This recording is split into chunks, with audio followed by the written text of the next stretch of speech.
Wala kasi ako pambili ng tie switch o bumblebee switch, yung may built-in hazard switch na. So ano ba dapat gawin?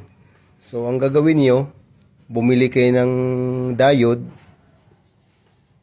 5 amperes or 3 amperes, depende sa inyo. Kasi ang diode kasi, ganito yan.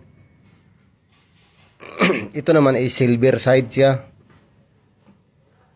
Ito naman is black side siya. Anode, cathode. Anode, cathode. No? Positive, negative. Kung ang function kasi nito, ang negative dito lang, hindi siya pwede pumasok rito. Pero ang positive, pwede siya tuloy-tuloy siya doon. Ganun ang diode, no? So, bumili kayo ng dalawang diode. Diretso na natin, ha. Ganyan yung diode, ha. Ang silver side, ito. No? Tapos, isang diode pa, idugtong mo rin dito sa black side.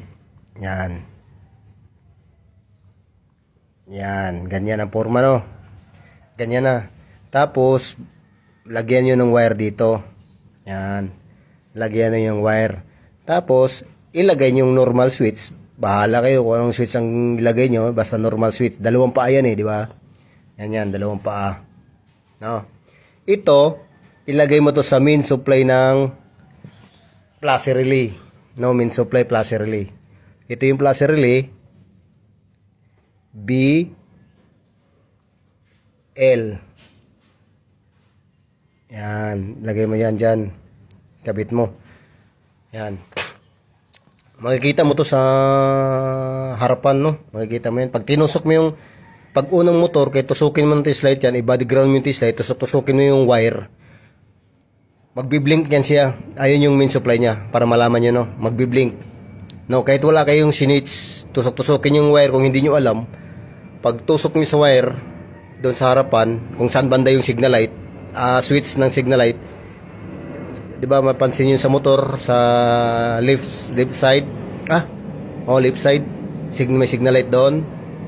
Yung mga wire dyan, kahit hindi nyo alam, i-body ground mo yung T-slide, tusokin nyo. Pag nag-blink yun, ayun yung main supply ng plus relay, no? Ayun yun siya. Okay, malito. Kahit marami pang wire yan dyan, basta may T-slide kayo, tusokin nyo lang. Pag unang motor, tusokin nyo lang, magbi-blink yan siya. No? So, ito na. Left and right. Ilagay mo sa left signal light, positive. Right signal light, positive. Ganyan lang. No? Paano ba malaman yung signal light na left? No?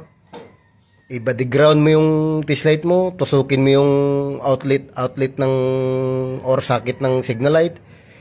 Mag-signal ka ng left, tusukin mo, pag nag-blink, ayan yung positive. No? Ganun din sa kabila.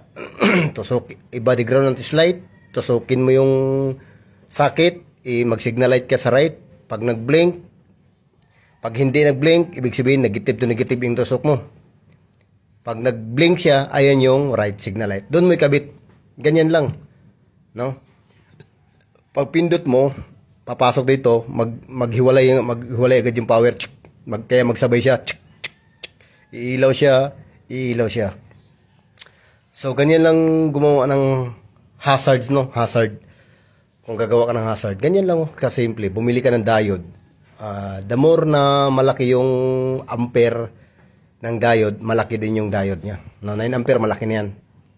May 1 ampere, 2 ampere, 3 ampere. Maliit na yan siya. Malaki, hanggang sa palaki, hanggang sa ganyan. No? Ganyan lang. Hazard. Normal switch lang yan na gamit. Yun lang sa akin. Maraming salamat.